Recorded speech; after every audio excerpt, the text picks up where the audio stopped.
Olá, boa noite. Como vai? Vai bem? Está no ar pela TV Pantanal, canal 22, emissora do Grupo Gazeta de Comunicação, programa Opinião. Cá estamos nós ao vivo, mais uma vez. Satisfação enorme, imensurável em ter você em nossa companhia e estar na sua companhia mais uma vez, ao vivo. Programa Opinião. Como vai? Vai bem?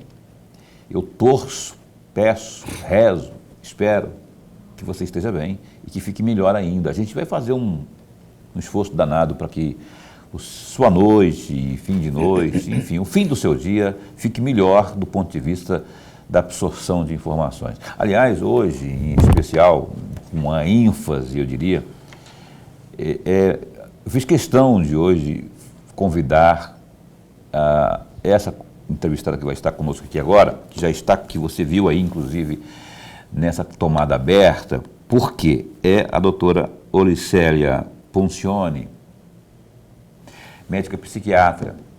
Por que nós fizemos questão de convidá-la? Setembro Amarelo, evidentemente, né? Mas eu gostaria muito de estar sempre tendo aqui pessoas com conhecimento que tem, doutora Olicélia, para que a gente possa levar informações a você que faz parte desse público seletivo que nos acompanha há mais de 5 anos, quase 6 anos aqui no canal 22. Você sabe que a situação está complicada, muita tensão, muita cobrança, aí vem depressão, aí vem suicídio, vem um monte de coisa. E eu sou daqueles que pregam a empatia, né? A gente tem que fazer nossa parte, enquanto o poder público muitas vezes morosamente demora para agir, ou não age, ou age de forma muito tímida. Cada um de nós, temos que praticar empatia em todos os aspectos. Um deles é esse de bom dia, como que você está? Como que você está, Gersinho? Como vão as coisas? Como vai a vida? Se o Gersinho, meu amigo Gersinho aqui, um dos melhores cinegrafistas que esse estado já teve, não é? Se ele me responde, Paulo, eu estou bem, mas se você perceber que não está realmente bem, que ele não está sendo verdadeiro, ele não quer me incomodar, eu tenho que insistir. É de bom tom, né? Que é recomendável que eu insista para saber o que está havendo. Só de ouvi-lo, se eventualmente ele não estiver bem, já vou estar fazendo um bem danado, porque ele já vai falar sobre algum assunto específico que eventualmente esteja perturbando, prejudicando. Então, acho que, mas quem vai falar tecnicamente sobre isso? A nossa convidada que está aqui nesse instante, eu quero explorá-la no melhor sentido da palavra nesta noite aqui, ainda que nosso tempo seja só de 1 hora. Eu vou parar de falar porque eu tenho que cumprimentar o professor Lorenberg, meu indispensável amigo. Boa noite, como vai? Vai bem? Muito bem, Paulo, muito bem. Boa noite, Paulo Coelho, e um grande abraço. Mas um grande abraço mesmo a todos os nossos telespectadores, a razão maior do nosso programa. Lorenberg, você sabe que você também é um dos culpados de eu ter insistido no convite aqui, a nossa convidada dessa noite, né? Lorenberg, doutora Olicélia, ele outro dia chegou aqui, por conta das entrevistas que a gente tem feito aqui, ele comentou a entrevista que a senhora concedeu ao jornal A Gazeta, que fez parte de um material belíssimo de domingo passado, e falando do quão importante foi tudo aquilo que a senhora disse, a jornalista, não é? E aí eu fiquei, assim, meus olhos brilharam, assim, falei, eu quero ir atrás dessa pessoa aí, que é a doutora Olicélia. Aí fui atrás, busquei telefone, liguei hoje e ela adiou um compromisso lá para vir aqui. Eu fico lisonjeado por isso. Muito obrigado por aceitar o nosso convite. Olicélia Poncioni, é muito bom tê-la aqui. Obrigado de verdade, viu, por vir, especialmente para tratar de um assunto como este.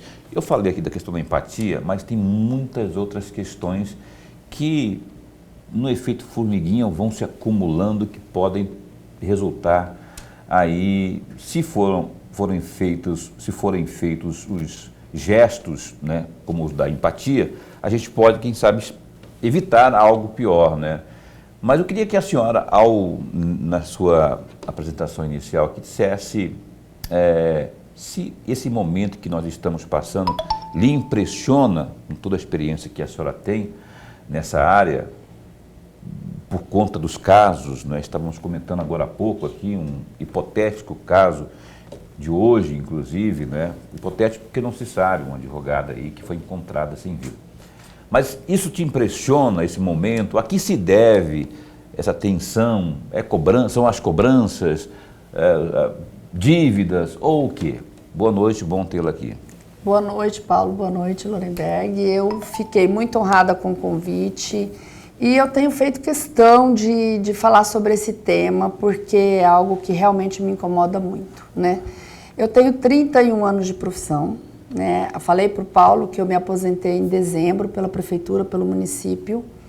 E eu terminei esses 30 anos de serviço público extremamente incomodada por não ver nada mudar na saúde ao longo de todos esses anos que eu estive como servidora pública municipal.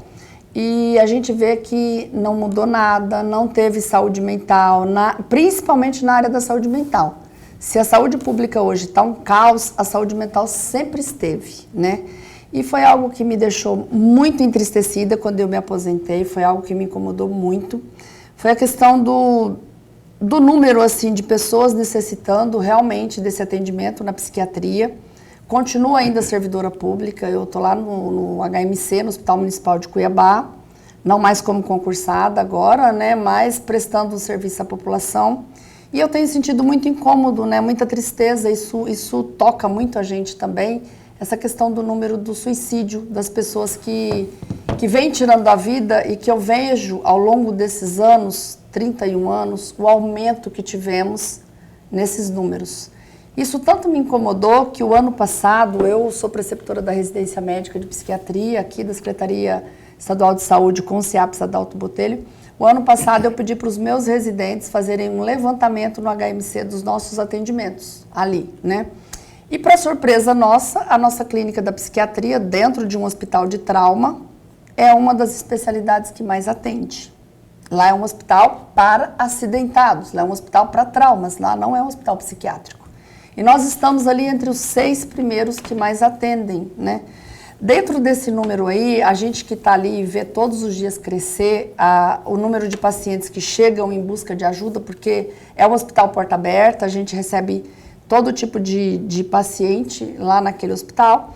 Então eu vi crescendo esse número de pessoas procurando por ajuda e nós fizemos um levantamento. Então eu quis ver qual é o real número dos casos para Cuiabá principalmente, porque é aqui que nós estamos, né? A gente sabe que é subnotificado, que as pessoas não falam.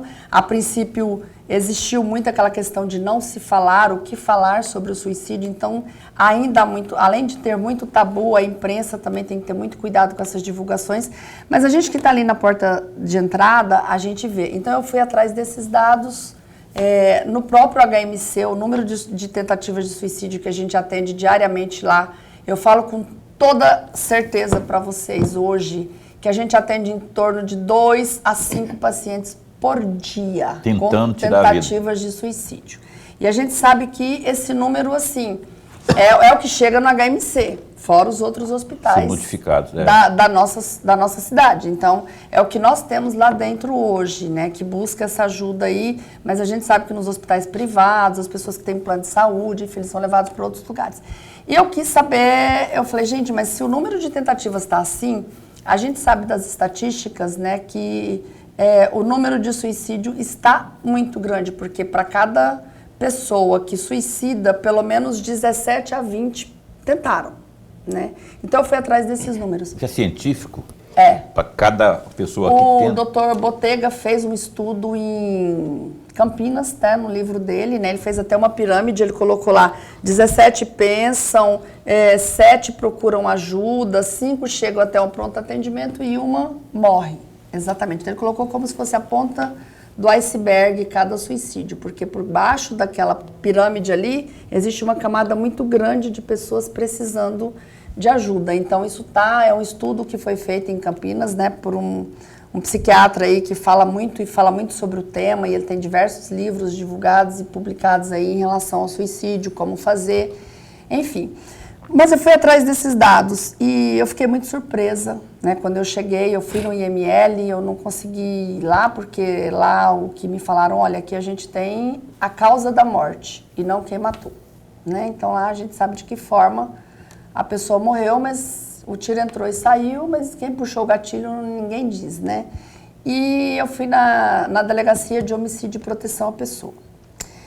Lá o susto foi grande, porque quando eu olhei os dados que eles me mostraram, que eles me apresentaram ali, que é real, porque é a delegacia que vai ao encontro dessas mortes violentas, o que nós temos ali nos últimos anos na delegacia, os dados estão lá, é que essas mortes violentas, o suicídio faz parte de 30% de todas as mortes violentas que acontecem em Cuiabá. Meu divino Pai Eterno. Mortes violentas, tá? Então, lá tem, para homicídios, por exemplo, para cada, tem ano a ano ali, eles mostram mês a mês, então tem época assim, em anos que eu vi ali, que 120 homicídios para 65, 70 suicídios no mesmo ano. Deu 50%, mais que 50%. Então, eu fiz um levantamento dos últimos 5 anos, para não pegar, porque eles me mostraram os dados desde 1994, então, né? E a gente vê que exatamente o número é muito, muito, muito grande, muito além disso que a gente vê no nosso dia a dia, né? Isso foi o ano passado que eu fiz esse levantamento. Então, a gente fez esse estudo, eu e meus residentes, e depois disso aí, eu resolvi ir atrás de ajuda, tem que fazer alguma coisa, alguém tem que fazer alguma coisa. Esse número, alguém tem que tratar essa população.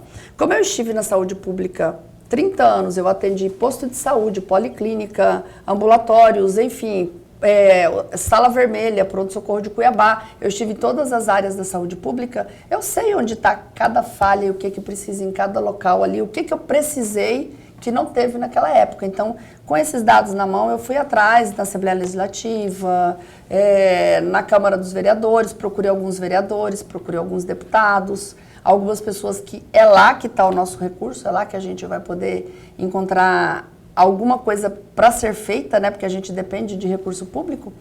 E eu estou atrás disso, então eu resolvi falar, eu coloquei, fiz notas para os jornais, enfim, levando esses dados para o conhecimento público, porque os dados que nós temos hoje, se você abrir lá a Organização Mundial de Saúde, o Ministério da Saúde, extremamente subnotificado. Os que nós temos hoje, você vai ver lá dados de 2016, 2019. Muito tempo atrás, nossa. Né?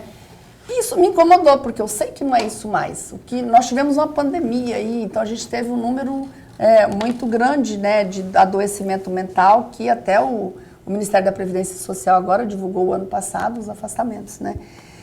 E esse ano eu fui novamente atrás desses dados. Então, o que eu peguei lá agora, recentemente, na Delegacia de Homicídio, foi que de janeiro a abril deste ano, em relação a janeiro a abril de 2024, do ano passado, nós tivemos um aumento de 30,77%.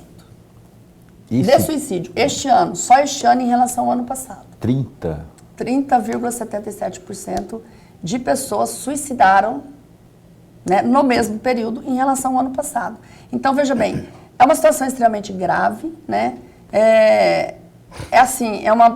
Vamos dizer, uma pandemia, entre aspas, né? A gente está tendo aí uma epidemia mesmo, uma coisa muito grave. A gente já esperava isso, porque a Organização Mundial de Saúde já vinha apontando que em 2023, 2025, a depressão seria a doença que mais afetaria as pessoas. Ninguém contava com a pandemia nesse intervalo de tempo aí, porque esses dados são de 2016. Então a gente vê que assim, o número está muito além desse que eu vi. Eu levantei DHPP em Cuiabá, né? E nós temos aí todo o estado, todo o Brasil, e essa literatura bate com a literatura mundial. Esses dados batem com os dados mundiais. A gente tem que a cada 40 segundos uma pessoa suicida no mundo. E a cada 45 minutos no Brasil. Diz que no Brasil são 38 pessoas por dia, que dá mais ou menos isso que o senhor falou. 45 minutos. Né? Enquanto a gente faz o programa aqui, uma pessoa suicidou. Infelizmente. Eu vou chamar o Lorenberg para conversa também aqui, que ele tem muito a agregar aqui. Por favor, professor. Antes de mais nada, registrar a nossa alegria. Mas a alegria mesmo de tê-la aqui no nosso bate-papo, na nossa conversa, embora seja um tema que nem a senhora, nem eu, nem o Paulo gostaríamos de estar falando. Gostaríamos de estar falando. Mas eu gostaria de uma reflexão da senhora. Eu acompanhei, como todos nós, e o telespectador também acompanhou toda a resposta que a senhora nos deu. Num primeiro momento, a senhora falou de que estava extremamente preocupada, estava saindo do serviço público depois de 30 anos e extremamente preocupada porque nada mudou, sobretudo na área da saúde mental. E me veio à memória uma determinação do Tribunal de Contas do Estado, quando nós tínhamos em Cuiabá a intervenção, e uma das metas que a intervenção deveria cumprir era exatamente a construção de 12 leitos no HMC, e que terminou a intervenção, esses leitos não apareceram. E nós estamos em 2025, os leitos também não apareceram. Esse é um primeiro dado.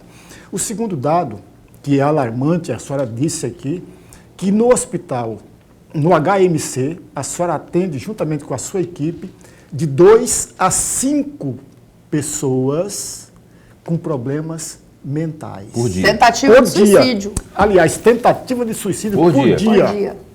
E a senhora disse mais ainda que somente neste ano, no mesmo período do ano passado, mais de 30% de aumento a mais. E aí vem minha pergunta. O que fazer diante disso tudo? Onde o Estado, eu estou falando do Estado de uma forma geral, onde o Estado está pecando, que não atendeu, e até agora parece-me que não atenderá, essa necessidade tão premente, tão perigosa e tão preocupante que está. Então, pegar toda essa fala sua, com esses estudos, esses dados que eu fiz, pedindo alguma coisa para o HMC, o que a gente vai fazer ali dentro, como que a gente vai atender esse paciente, onde nós vamos colocá-lo, porque a grande maioria deles ficam todos juntos ali na sala vermelha, na sala de trauma, enfim, é uma situação caótica se você for a esse hospital, esses hospitais e ver a situação em que se encontra. Hoje nós estamos tendo 6 leitos dentro do HMC que vão ser abertos para psiquiatria. 6, tá? Então, nós vamos ter agora, a partir de outubro, 6 leitos funcionando. Claro que não é suficiente, porque isso aqui é o que a gente tem praticamente no estado inteiro, né? Nós não temos leitos para internação hospitalar em psiquiatria, né? Porque existe uma série de exigências aí do Ministério da Saúde, enfim, e também uma falta muito grande de vontade de quem está na administração, tanto pública quanto privada, em receber esse paciente. Ninguém quer um paciente com transtorno mental no seu hospital. E eu já ouvi isso no público e no privado. Nós não queremos ser referência. O problema é que não é ser referência, eu já falei, o problema é que nós estamos com a porta aberta e o paciente está entrando. Ele entra no público, ele entra no privado, ele chega ali pedindo socorro, eles chegam às vezes espontaneamente pedindo ajuda por conta do pensamento suicida, está muito forte, eles falam, eu não quero morrer, eu não quero fazer isso, me ajuda. Isso acontece frequentemente em todos os hospitais aqui em Cuiabá e com certeza em todos os lugares. Eu já trabalhei em pronto atendimento durante vários anos, então eu vi muito isso acontecer. Então hoje nós tivemos esse pequeno ganho, tá? Nós vamos estar com 6 leitos dentro do HMC, já prontos para receber esses pacientes, já com toda a parte de burocracia, enfim, há uma burocracia muito grande. Isso a partir de outubro, mas não é o suficiente, Lorenberg. Eu pedia, com esse estudo aí, eu tentei pedir lá dentro do HMC, vamos ver um lugar, um espaço onde a gente possa colocar esse paciente que vem buscar esse atendimento, onde ele tem um pouquinho mais de privacidade, a gente dá um remedinho para ele dormir, ele não está dormindo, ele está com transtorno mental, ele está no meio de todos aqueles ali, então ele não tem um lugar adequado para ficar. Mas, assim, a questão do suicídio é uma questão muito, muito complexa. São N fatores que envolvem até o paciente chegar a esse estágio, né? Então, para a gente pontuar uma coisa só, é difícil, né? Por exemplo, a depressão é responsável por 70% das mortes de suicídio. Então, só aí a gente vê que Se a gente prevenir a depressão, se a gente tratar o paciente lá na ponta, no postinho de saúde, lá onde ele está, onde ele vai buscar PSF, provavelmente, e com quase toda certeza, se ela é a responsável, então ela não vai se agravar tanto e nós vamos ter uma queda nesse número.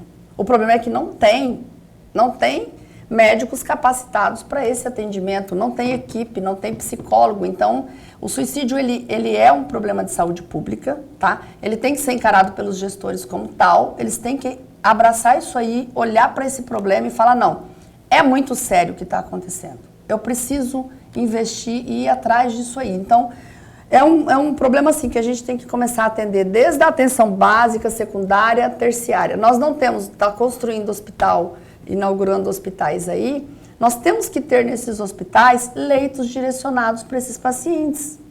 Mas também temos que ter equipe capacitada para fazer o atendimento, né? Tem que ter concurso público, tem que ter pessoas ali contratadas que entendam, porque realmente não é todas as pessoas que sabem lidar. Os médicos, por exemplo, não têm essa formação acadêmica. A psiquiatria, a gente tem aula na grande maioria das universidades. Eu tive um semestre de aula, muito pouca aula. Então, o médico sai da faculdade praticamente sem saber lidar com esse paciente, com essas medicações, e ninguém quer pôr a mão, ninguém quer mexer, e todo mundo acha muito difícil. E essa é a maior dificuldade que a gente vê entre os nossos colegas que pedem esses pareceres para a gente ir lá para ajudar no diagnóstico e, consequentemente, claro, no tratamento daquele paciente, na condução, o que fazer com aquele paciente. Porque a maioria dos médicos não tem. Então, a coisa já começa lá atrás, na faculdade. O médico sai sem saber o que fazer com esse paciente. Hoje, algumas faculdades já colocaram na sua grade curricular, e aqui em Cuiabá tem, inclusive eu tenho internos comigo lá no HMC, um rodízio dentro do HMC com a psiquiatria. Então, esses aí já vão ter um privilégio de sair sabendo um pouco mais sobre a doença mental. Mas a gente vê que não há um interesse muito grande. Então, vem desde a formação médica. O que a gente precisa? A gente precisa começar a agir lá onde o paciente está, onde ele vai buscar atendimento. Próximo da casa dele, no postinho de saúde. Então, tem que estar capacitada a equipe de atenção básica, todos, até o rapaz que está ali na portaria. Às vezes o paciente, enquanto ele está aguardando uma consulta, ele pode comentar. E a pessoa que está ali no atendimento, o porteiro, ele de repente tem que ouvir, entender e saber para onde encaminhar esse paciente, porque às vezes ali foi a única pessoa que parou para ouvi-lo, né? Ou que ele comentou e ele ouviu. O agente comunitário, os enfermeiros, os médicos, então as pessoas não sabem lidar. Hoje, esses 6 leitos no HMC está causando um auê lá dentro. Por quê? A equipe que está lá está totalmente assustada. Meu Deus, isso aqui vai virar um hospital psiquiátrico. Enfim, não querem. Está tendo meio que quase um motim lá dentro que os funcionários não querem. Lamento, entendeu? Isso, viu? É verdade. Lamentável. Apesar deles estarem doentes, por que eles não querem? Eles não sabem lidar com isso. Então tem que ter ter capacitação. Capacitação. Começa por capacitação. Ó, vamos falar mais sobre isso. Eu vou ter que ir para o intervalo comercial, mas uma coisa muito breve, 1 minuto e meio. Segura aí, que tem muito assunto importante. Aqui é em fonte de informação. Essa mulher aqui sabe tudo e a gente vai, o máximo de informações possível, a gente vai estar extraindo da gloriosa doutora Olicélia. A gente volta num instante só.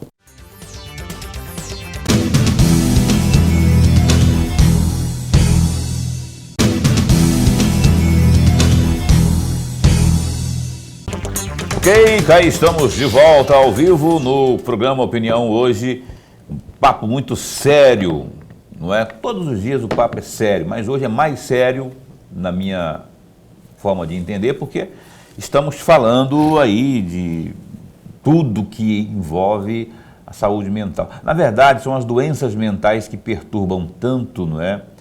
E que infelizmente ficam aí cada vez mais incrementando os números que a gente, infelizmente, às vezes, eu particularmente, Lorenberg falou, não sei que dia que foi ontem, Lorenberg, falou que a gente tem que falar, sim, sobre a questão foi ontem.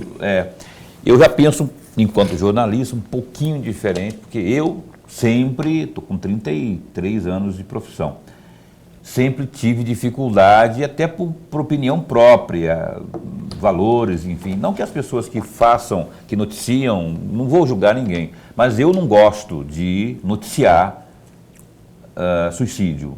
Não gosto, eu acho que é mais desserviço, invasão. Eu não me sinto bem, não é? Mas é notícia, enfim, há quem ache que tem que falar, eu respeito, eu particularmente tenho dificuldade. Se o Dr. Irineu chegar aqui e falar, Paulo, tem que noticiar, eu tenho que obedecer, né?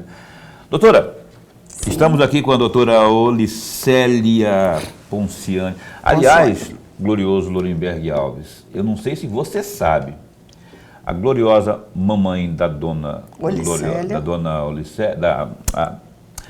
doutora Olicélia, a mãe dela, a dona Olívia, assiste esse programa assiduamente. Por causa de quem? Dos Lorenberg. olhos, por causa de Paulo Coelho? Muito obrigado. Ela muito obrigado conta, eu vi o programa do Lorenberg. O Paulo nem foi falar. Nem lembra de mim, nem a dona Olívia. Mas eu adoro o trabalho que a sua filha faz, por consequência, eu adoro a senhora. Que Deus te proteja sempre aí, viu? Que cuide bem da vida, da filha, das netas, dos netos, não é? Enfim, que a vida é assim, a vida é bela. Obrigado pelo carinho da sua companhia aqui com o programa, e o carinho para com o programa Opinião. Doutora Olicélia, pegando um pouco do que a senhora falou no bloco anterior em resposta ao que perguntou ao Lorenberg, questão de governo. No estado de Mato Grosso, há uma deficiência de CAPs, que são os Centros de Atenção Psicossocial. Isso é um dever do Estado, ou dos municípios, do poder público como um todo. Eu sei que tem vários municípios que não têm CAPs e que havia até certo pouco tempo atrás, estava conversando com o Juliano Melo, que é o secretário adjunto lá da SEI, dizendo que o governo incrementou o valor, né, para distribuir para os municípios. Eu achei que houve um incremento significativo diante do que estava, que era ínfimo o valor que estava, não é? Mas ainda acho pouco. A senhora não acha que nós deveríamos estar já bem avançados nessa atenção direta, de investimento mesmo, não é? Em relação aos CAPs, por exemplo? Se estivéssemos, talvez não estaríamos aqui falando desse tema, né? Se a gente tivesse evoluído nesse atendimento há alguns anos, desde que foram criados, né, esse sistema de atendimento, o programa é muito bonito. O programa de atendimento, dos CAPs, enfim, há uma rede muito bem desenhada. O problema maior é que não tem pessoas para trabalhar ali dentro. Por exemplo, eu estive atendendo em Cáceres o ano retrasado, se eu não me engano, o CAPS de lá. Nenhum CAPS desses recebe verba, a grande maioria deles, do Ministério da Saúde, porque é obrigatório ter um psiquiatra. E como é que vai ter um psiquiatra em cada CAPS? Então, a grande maioria... Existe uma série de entraves aí nesse caminhar, entendeu? Então, o governo ele precisa começar a olhar por essa questão de recursos humanos, de capacitação. Vamos melhorar isso aí para que a gente possa ter esse profissional e receber essa verba do Ministério da Saúde. Então, os CAPs, a grande maioria deles não estão credenciados porque não tem a figura ali do psiquiatra. Então, tem que ter o psiquiatra, tem CAPs que tem que ter clínico, mas tem que ter uma equipe montada ali, estruturada para fazer aquele atendimento. Então, começa por aí. Os governos poderiam usar como base a estatística, como se usa para tudo, políticas de segurança pública. Usa estatística, vamos incrementar, vamos fazer concurso, vamos contratar, enfim. Use também, a doutora Olicélia trouxe aqui números alarmantes.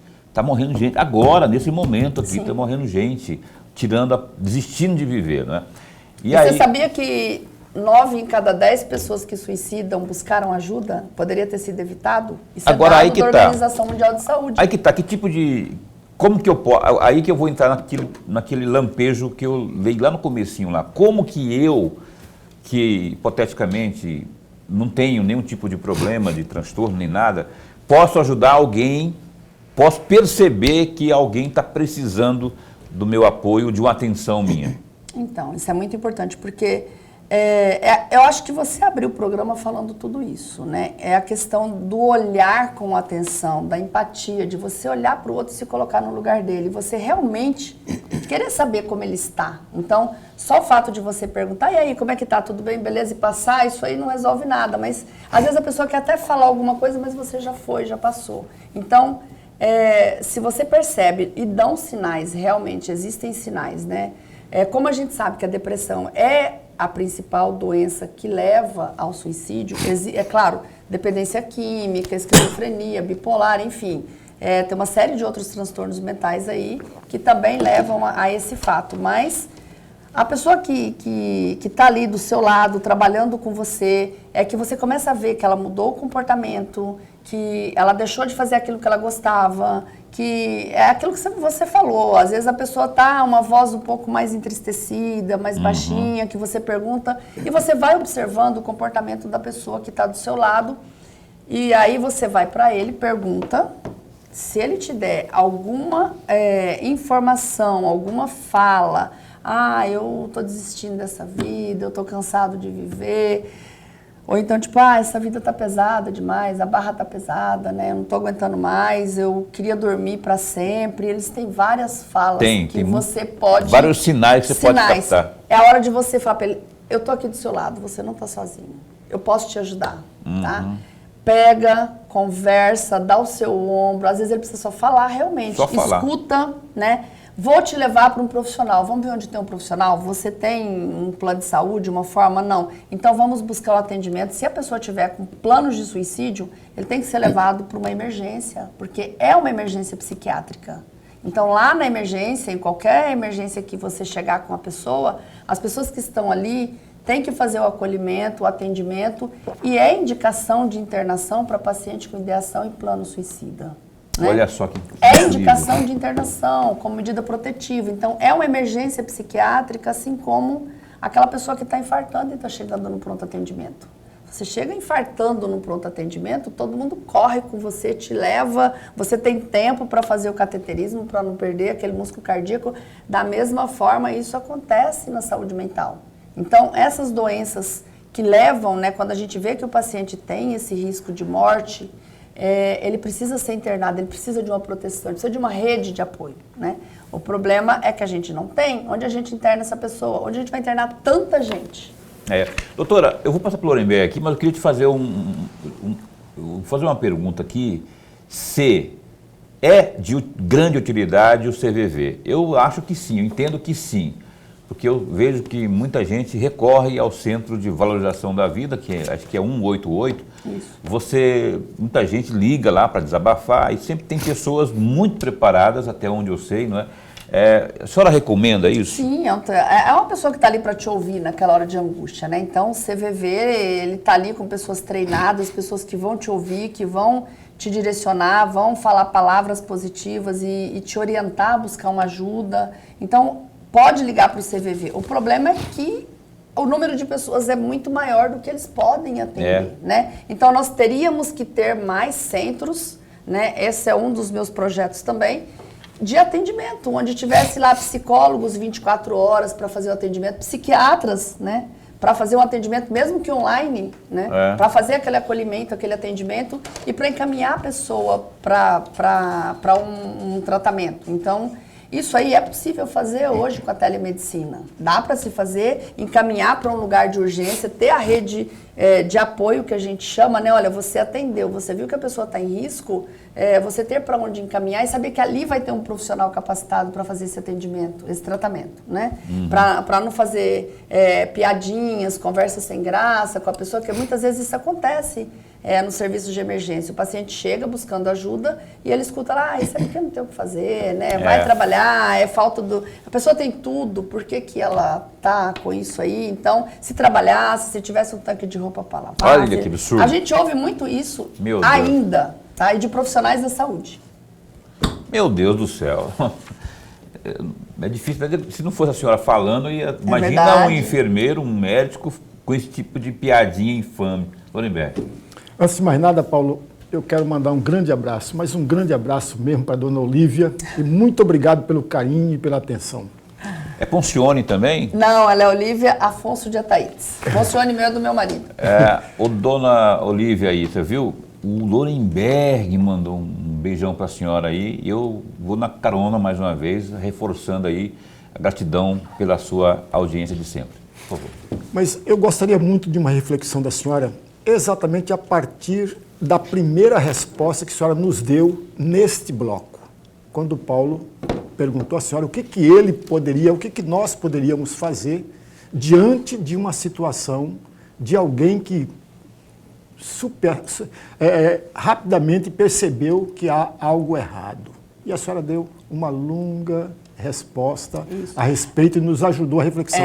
Mas eu quero chamar a atenção para um outro detalhe.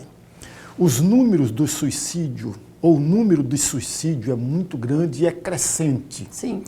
Só que há algo que me assusta ainda mais. Não é a perda de uma vida, não.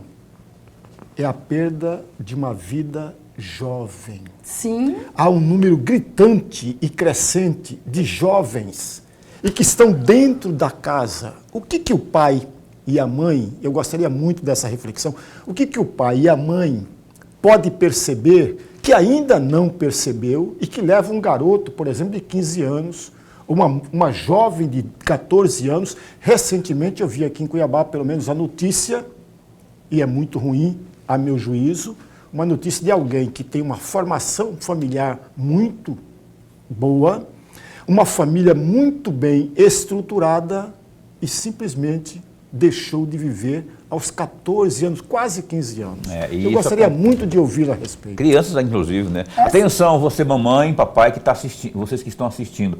A doutora vai passar algumas dicas aqui, porque eu sou pai, é importante prestar atenção nesse tipo de assunto, porque aí, ó, você dá um celular para a criança, desculpa até interromper, dá um celular para o seu bebê, para sua filha de 2 anos, seu filho 2 anos, 3 anos, 4 anos, 5 anos, deixa ali, está entretida ali, você acha que está tudo de boa. Mas não está. Mas não está. Eu queria que você falasse também sobre isso, também curioso. Então, o número de suicídio, o maior número de suicídio que nós temos é em jovens, 15 a 29 anos.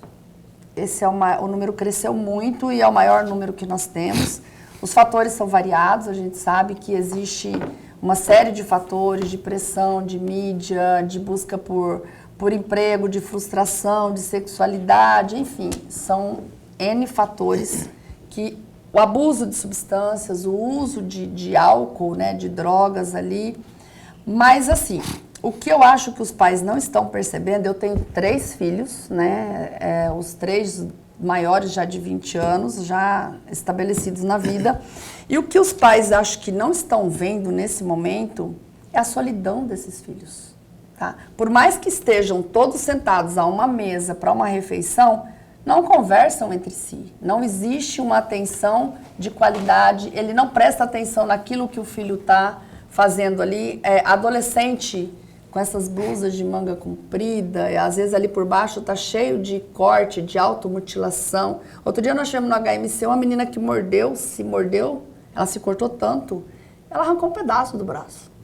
Tá? E ninguém vê, porque eles ficam com aquelas roupas fechados dentro do quarto, naquelas rodas de amigo, participando de grupos extremamente perigosos nas redes sociais, que a gente sabe que existe grupos aí que comandam, que captam eles para isso aí. E os pais precisam estar mais atentos a isso, essas mudanças de comportamento, né, ao uso de substância nesses adolescentes, porque a gente vê também pais e mães oferecendo bebida alcoólica para o filho, né, e é uma droga, assim, uma das mais devastadoras que nós temos por ser legalizada, né, mas a gente sabe que em rodas de família, tá todo mundo tomando a sua cervejinha, acaba oferecendo e as crianças acabam entrando no mundo da droga, talvez através do próprio álcool. Então, primeira coisa, observem mudanças de comportamento. Não deixe seu filho sozinho, fechado no quarto, no computador. Você acha que ele está ali vendo coisas boas e você não sabe. Políticas de privacidade, pode policiar seu filho, você não está invadindo a vida do seu filho, você é responsável por ele, né? Então você tem que saber sim o que ele está vendo, você tem que ter bloqueios, você tem que saber olhar onde ele anda, tem aplicativos no celular que você coloca para saber onde seu filho está andando, você tem como ver históricos e ver tudo o que ele está buscando na internet, as mudanças de comportamento, o isolamento dessas crianças, desses adolescentes, né? Parece, o adolescente por si só, eles vivem em bando, em comunidade, né? Mas a gente vê que esse bando, esse isolamento que as crianças apresentam, que os adolescentes apresentam, muitas vezes no dia a dia, na correria dos pais, eles não são vistos, né? Por exemplo, hoje a gente sabe que mais do que nunca a educação está terceirizada. Pai e mãe, eles estão entregando para as escolas, para as babás, para as pessoas cuidarem dos seus filhos. Tudo bem, todo mundo tem que trabalhar, eu não sou contra, eu também trabalhei a vida toda, estive fora de casa, mas no momento em que você estiver em casa, esteja verdadeiramente com seu filho. Olhe para ele, pergunte para ele como que ele está, o que ele está sentindo. Ouve, né? Ouça realmente o que ele tem para dizer, insiste. Ele não vai querer falar a primeira... Então tem que criar um vínculo com o filho, mas é desde pequeno. Você não constrói isso na idade adulta.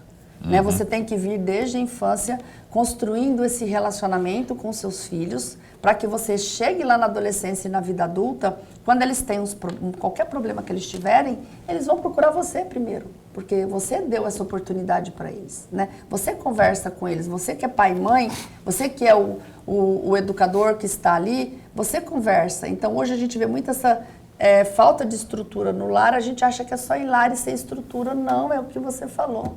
Então, lares estruturados que estão ali, famílias sentadas à mesa bonitinho, mas ninguém está olhando para o outro, o que o outro está sentindo, né? Doutora, isso é muito triste. É muito triste. A doutora Olicélia, eu não sabia, até me presenteou aqui. Mandei para você, pois né? Como é. fazer. Isso aí é a Associação Brasileira de Psiquiatria, o Antônio Geraldo, que é o nosso presidente, ele lançou uma cartilha para explicar como os influencers, né, e os jornalistas e as pessoas podem abordar esse tema, e deve abordar. Eu não vou ter condições agora, porque o Boca está sozinho ali, não é? Para colocar? Para colocar lá em cima, mas eu prometo que isso aqui vai ser minha... Passa para os seus grupos de jornalistas. Aqui. Porque isso aqui, ela está falando, ela está se referindo aqui a uma cartilha como falar sobre saúde mental... evidentemente, nas mídias, né? Nas redes sociais, nas mídias. Então, assim, só tem um Instagram onde a pessoa pode acessar isso aqui? Tem. Não? Tá lá? Tá. Então, assim, qual que é o seu Instagram? Doutora Olicélia Psiquiatra, DRA Olicélia Psiquiatra. Olicélia Mas se Psiquiatra. colocar Olicélia, acho que não vai ter outra. Não. Vai achar lá. Isso aqui é de uma grandeza, informação na veia. Isso aqui tem todas... Aí tem o que falar e o que não falar. Mas uma coisa importante também que eu quero deixar para vocês aqui é assim, você percebeu que uma pessoa precisa ou ela está com ideação suicida, não a deixe sozinha. A partir daquele momento você tem que estar com ela, você tem que ajudá-la, vai junto, porque a gente fala isso. Às vezes o fato de você deixar ela sozinha um pouquinho é o suficiente para acontecer alguma coisa. Boca, o que eu tenho que fazer agora? Eu estou mais perdido que surdo em bingo aqui. Intervalo, a gente garra na conversa aqui, eu tenho que ir para o intervalo comercial, porque a gente tem que faturar, mas é 1 minuto e meio, a gente volta já aqui com mais informações no último bloco.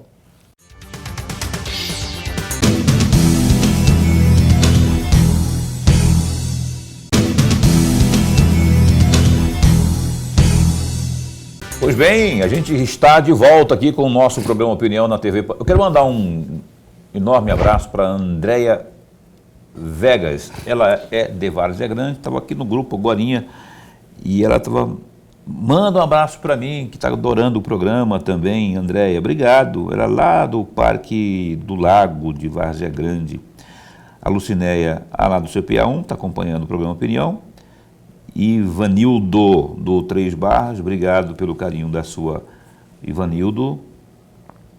Ele está dizendo aqui que conheceu pessoas que deram vários tipos de avisos, assim, com sinais. Isso que ela falou agora há pouco aqui, né? Às vezes... Até nas redes sociais tem sinais, né? As postagens, a pessoa vem postando, de repente ela muda a forma de postagem, ela coloca algumas palavras negativas, algumas imagens, enfim.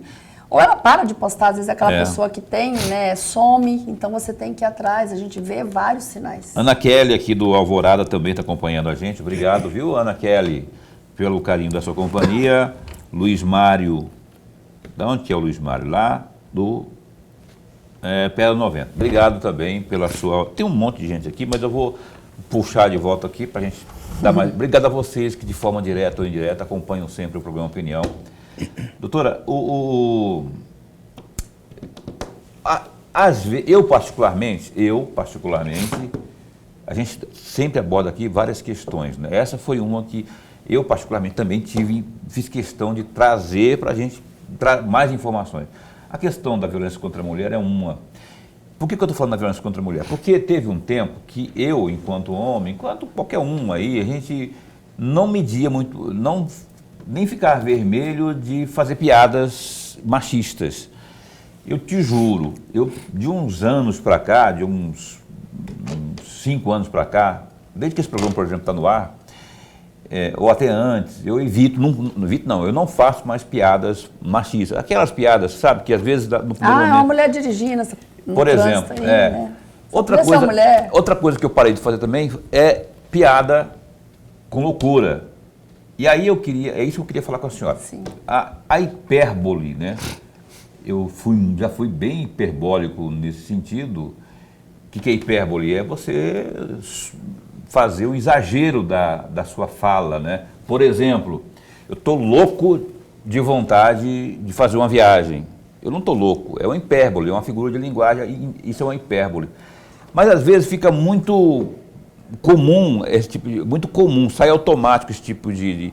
Aí a loucura acaba fica sendo banalizada. Exatamente, banalizada, né? Não é hora da gente também tomar um chá de consciência, de perceber que loucura não é brincadeira? Porque é das pequenas... Se você entende loucura como normal, a fala loucura normal, você acaba deixando de considerar aquilo que realmente é grave, que é um fato de distúrbio, sei lá, alguma coisa do tipo assim. Eu tenho uma preocupação com isso. Senhora, eu estou falando bobagem aqui. Não, verdade.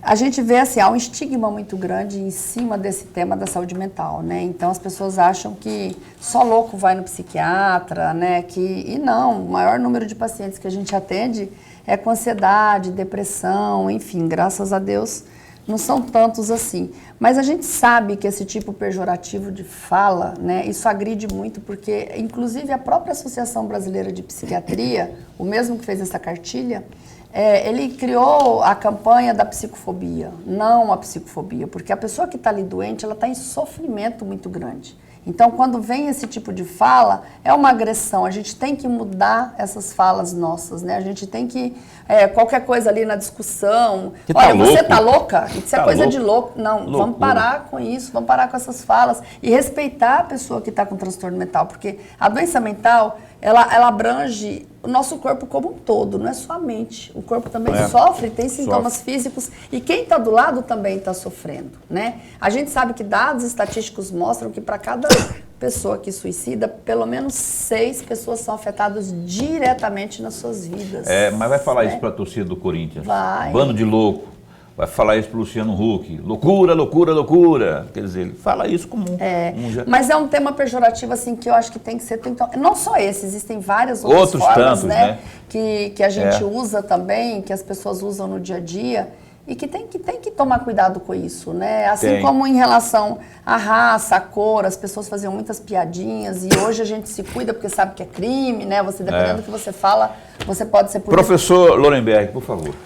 Eu vou pedir novamente uma outra reflexão da senhora. No bloco anterior, a senhora falou pela primeira vez o bipolar. E falou apenas uma vez. E o tema da minha pergunta é exatamente aí. O bipolar, ele corre muito risco de vir a tirar a própria vida, ou o bipolar pode tocar a vida todinha, tranquila, que não vai acontecer nada. O que eu posso fazer, ou o que uma outra pessoa pode fazer que está ao lado do chamado bipolar? É identificável esse bipolar? O transtorno afetivo bipolar, ele é um transtorno do humor, assim como a depressão, então ele está classificado dentro dos transtornos do humor, né? E como um transtorno do humor, o bipolar, ele é caracterizado por 2 fases, uma fase de hipomania, em que a pessoa tem um aumento de energia, até uma fase de mania, que a gente chama, era o antigo maníaco depressivo, que o pessoal chamava, né? Então, a mania, a gente ainda caracteriza, hoje dentro, né, como característica do transtorno afetivo bipolar, como um quadro mais grave em surtos mesmo. O paciente perde o juízo crítico, ele perde a noção da realidade e ali ele pode matar ou morrer. O risco de suicídio é muito grande numa fase de euforia, numa fase de mania. Por quê? Porque ele perde a noção da realidade. Ele perde essa conexão com a realidade. É um surto psicótico, sim, muito grave, né? Assim como o outro polo do bipolar, que não é à toa que o nome diz bipolar, que é a depressão. Então, como a depressão é responsável por 70% das mortes por suicídio, aquela pessoa que está com transtorno afetivo bipolar, que está numa fase depressiva, ele é depressão. Então, o risco de suicídio é muito grande, de morte. Né? Tanto o suicídio no depressivo, quanto o suicídio e homicídio para a fase de mania. Mas existe tratamento. O paciente com um transtorno afetivo bipolar, que não é aquela pessoa que tem mudança de humor, assim, só isso, existem critérios para fazer esse diagnóstico. Mas a pessoa com transtorno afetivo bipolar, se medicada e tratada, ele vive normalmente. Ele tem uma vida tranquila, mas ele tem que estar tomando medicamento frequentemente. Ele tem que ter essa rede de apoio da família para saber que ele precisa do medicamento, para reconhecer alguns momentos em que ele mesmo às vezes reconhece momentos em que ele já está saindo daquela faixa, entre aspas, de normalidade, de eutimia, e eles buscam a gente, doutor, eu acho que eu estou entrando numa fase de hipomania, vim aqui para a senhora ajustar meu remedinho, ou pela própria depressão.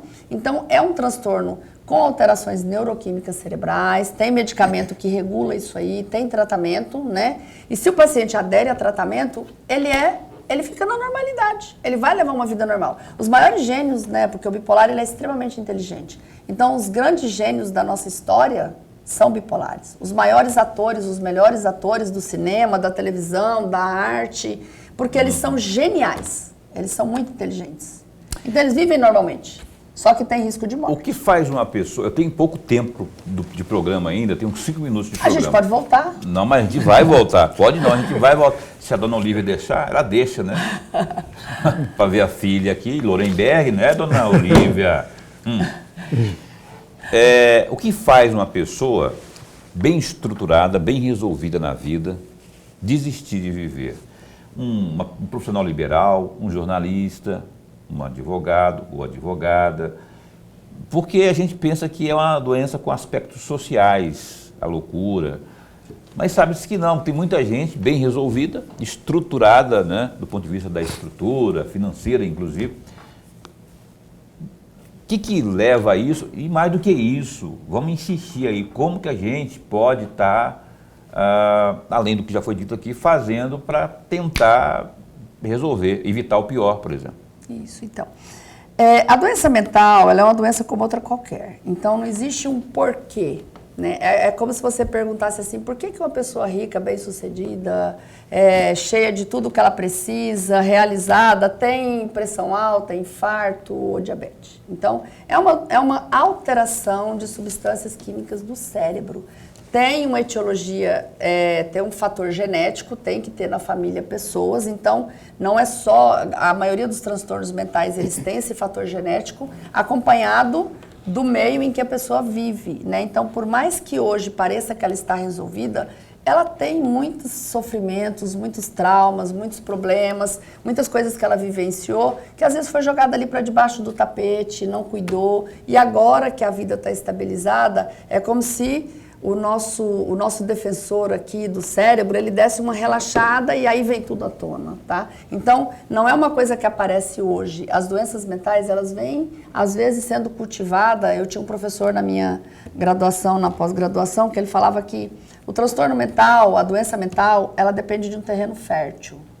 Tá? Ela não é aquela coisa que Deus olha lá de cima e resolve jogar na sua cabeça porque escolheu você. Então, tem componentes ali sociais, componentes até econômicos mesmo, muitas vezes, né? Ou aquela pessoa, não tem necessidade dela não ser uma pessoa bem-sucedida para ela ter um transtorno mental e ela está atentando contra a própria vida. Então, o que faz ela se matar? A dor que ela sente. Eles falam pra gente que, e todos eles chegam pra gente e falam, os que tentaram suicídio e não concretizaram, eles falam, eu não queria morrer, eu só queria me livrar dessa dor. Meu Deus do céu. Então a dor é tão grande que eles estão sentindo ali, que às vezes buscam ajuda em um lugar, em outro lugar, e acaba não encontrando uma ajuda, acaba não conseguindo resolver aquela dor, aquele sofrimento, aquela angústia, aquela depressão, aquela tristeza, ou aquele transtorno, aquele sofrimento que ele está vivendo.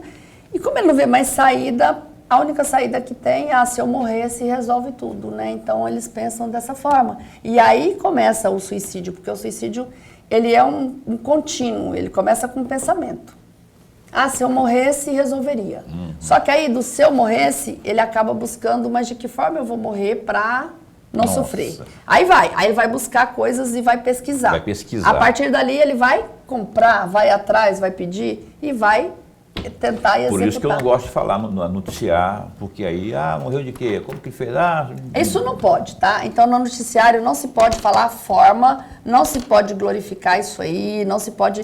Quando pessoas, personalidades, assim, representativas cometem um suicídio, não se deve falar de que forma foi, mas esses dados que a gente traz, números, essa preocupação e as formas, o como fazer para ajudar, isso que a gente está fazendo aqui... É muito bem aceito e tem que ser feito.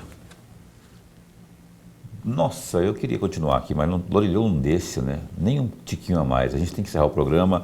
Olicélia Ponciani, muito obrigado. É Poncione ou Ponciane? Oni. Né? Poncione.